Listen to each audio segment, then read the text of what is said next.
तो नमस्कार दोस्तों, आप सभी का स्वागत है थिंक टैंक पे। आज हम डिस्कस करने जा रहे हैं करंट अफेयर्स जनवरी 2026 के स्पोर्ट्स एंड गेम्स से रिलेटेड। और ये जो सेशन है हमारा, ये सारे ही गवर्नमेंट एग्जाम्स के लिए बहुत ही महत्वपूर्ण है। सारे एग्जाम्स में को पूरी तरह से कवर करेगा स्पोर्ट्स एंड गेम्स के टॉपिक को लेकर के। हमारे जितने भी क्वेश्चन है वो सारे एमसीक्यू बेस्ड हैं, और साथ ही साथ इनके बाद में जो बैकग्राउंड की चीजें हैं वो भी हम इसके साथ ही डिस्कस करेंगे। पहला क्वेश्चन इसमें आता है, who won the 2026 Australian open men's singles title. मतलब कि ऑस्ट्रेलियन ओपन के मेंस सिंगल टाइटल में कौन जीता। अब क्योंकि ये बहुत ही फैक्चुअल है तो हम सीधा आंसर पे आएंगे। The answer is Carlos Alcaraz. Carlos Alcaraz 2026 Australian open men's singles title को जीतते हैं। नाउ ये किस कंट्री को रिप्रेजेंट करते हैं? ये रिप्रेजेंट करते हैं स्पेन को।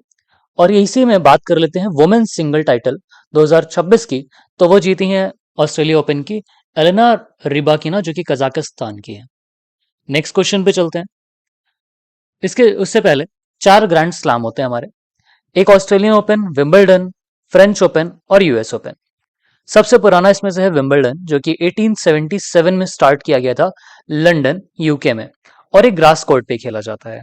ऑस्ट्रेलियन ओपन की बात करें तो 1905 मेलबर्न ऑस्ट्रेलिया में शुरू किया गया, और ये हार्ड कोर्ट पे खेला जाता है। ये सबसे ज्यादा अर्लीस्ट है, मतलब सबसे बाद में शुरू किया गया 1905 में। फिर फ्रेंच ओपन की बात करें तो 1891 में शुरू हुआ पेरिस फ्रांस में, और ये क्ले कोर्ट पे खेला जाता है। यूएस ओपन की बात करें तो 1881 में से शुरू किया गया, और न्यूयॉर्क यूएसए, ये एक हार्ड कोर्ट में खेला जाता है। नाउ इसमें अगर हम कहें कि क्या बैकग्राउंड की इंफॉर्मेशन है, तो बैकग्राउंड की इंफॉर्मेशन क्या हो सकती है? किसी भी चीज को कहीं शुरू किया गया, उसकी स्टार्टिंग डेट हमने बताया, उसकी लोकेशन क्या है वो बताया, किस कोर्ट पे खेला जाता है, जो कि इसकी खासियत होती है वो हमने बताया। अब बात आती है कि वो कब होता है, तो वो जनवरी में होता है, बाकी सबका नहीं दिया है।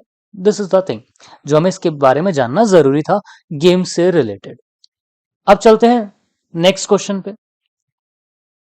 नेक्स्ट क्वेश्चन है एलिसा हेले, जिन्होंने अपना रिटायरमेंट अनाउंस किया जनवरी 2026 में, वो किस कंट्री की कैप्टन रह चुकी हैं वुमेन्स क्रिकेट टीम की। तो हम बात करें, ऑप्शंस में हमारे पास है न्यूजीलैंड, साउथ अफ्रीका, ऑस्ट्रेलिया या वेस्ट इंडीज। तो इसका आंसर है, आप सोच लो, वीडियो पॉज करके आंसर कमेंट बॉक्स में लिख लो, जिससे आपको पता रहे कि आपने सही दिया है या गलत। तो आंसर इज ऑस्ट्रेलिया। ऑस्ट्रेलिया की एलिसा हीले, जिन्होंने अपना रिटायरमेंट अनाउंस किया जनवरी 2026 में, और ये फाइनल सीरीज उन्होंने जो खेली वो इंडिया सीरीज थी फरवरी मार्च 2026। इनका करियर लेंथ जो रही है वो 15 साल की रही है। टोटल वर्ल्ड कप इन्होंने 8 खेले, जिसमें से 6 टी20 और 2 ओडीआई मैचेस रहे हैं। डिसमिसल 269, विकेट बहुत ही सक्सेसफुल विकेट कीपर रही हैं। और रन की बात करें तो 7106 रन इन्होंने बनाए। नेक्स्ट क्वेश्चन पे आते हैं, विराट कोहली। विराट कोहली सरपास करते हैं which cricketer to become the second highest run scorer. मतलब कि इनसे पहले कोई सेकंड हाईएस्ट रन स्कोरर था, और उनको सरपास करके विराट कोहली बन गया सेकंड हाईएस्ट। तो ऑप्शंस में हमारे पास Ricky Ponting, Kumar Sangakkara, Brian Lara और Jacques Kallis. The answer is Kumar Sangakkara. तो टोटल रन विराट कोहली ने जो बनाए हैं वो है 28,068, और वहीं कुमार संकारा ने जो टोटल रन्स बनाए थे 28,016 हैं। लेकिन टॉप पे कौन है? टॉप पे सचिन तेंदुलकर है, जिनका 34,000 है, इनसे बहुत ही ज्यादा ऊपर। ठीक है। और ये माइलस्टोन इनिंग के बारे में, जो कि उतना ज्यादा इंपॉर्टेंट नहीं, बट 93 वर्सेस न्यूजीलैंड वडोदरा की माइलस्टोन इनिंग विराट कोहली की रही है। चलते नेक्स्ट क्वेश्चन पे। क्योंकि ये सारे स्पोर्ट्स से रिलेटेड है, इनमें सारी चीजें बहुत फैक्चुअल है, तो हम इनको बहुत ही ज्यादा उतना ही डिस्कस कर रहे हैं जितना रिक्वायर्ड है। फालतू की इंफॉर्मेशन आपके साथ शेयर नहीं की जा रही। Now recently Saina Nehwal announce her retirement from competitive sports. She is associated with which sport. मतलब कि साइना नेहवाल ने अभी रिसेंटली अपना रिटायरमेंट अनाउंस किया है कॉम्पिटेटिव स्पोर्ट से, और अभी वो किस स्पोर्ट से एसोसिएटेड थी। तो हमारे पास ऑप्शंस हैं क्रिकेट, हॉकी, रेसलिंग या बैडमिंटन। तो आप सभी को पता होगा, क्योंकि साइना नेहवाल काफी एक इम्पॉर्टेंट और काफी ज्यादा फेमस रही हैं। तो आंसर इज बैडमिंटन। ये बैडमिंटन की काफी अच्छी प्लेयर रह चुकी हैं। इन्होंने अपनी ऑटोबायोग्राफी लिखी थी, ये आ सकता है, playing to win my life on and off court. मतलब कि मेरी लाइफ ऑन कोर्ट और ऑफ कोर्ट कैसी रहती है, वो सारी चीजें। फिर पहले Indian to win an Olympic medal in badminton. मतलब ये पहली इंडियन रही हैं, मेल और फीमेल दोनों में पहली ही रही हैं, जिन्होंने बैडमिंटन में ओलंपिक मेडल जीता 2012 के लंदन ओलंपिक्स में, और इन्हें ब्रॉन्ज मेडल मिला था। फिर बात करते हैं कॉमनवेल्थ गेम्स की। तो कॉमनवेल्थ गेम्स में इन्होंने गोल्ड मेडल हासिल किया 2 बार, एक बार दिल्ली में 2010 में और एक बार 2018 गोल्ड कोस्ट में। पॉलिटिक्स की बात करें तो उन्होंने बीजेपी ज्वाइन किया 2020 में, और पद्म भूषण के अवार्ड इन्हें 2016 और पद्मश्री 2010 में मिला। पद्म भूषण पद्मश्री अवार्ड्स के बारे में हमने अवार्ड्स वाले सेक्शन में बहुत डिटेल में बताया है, कौन कौन से अवार्ड्स होते हैं, किसे मिलते हैं। 2009 और 2010 में इन्हें मेजर ध्यानचंद खेल रत्न अवार्ड भी मिला और 2009 में अर्जुन अवार्ड भी इन्होंने प्राप्त किया।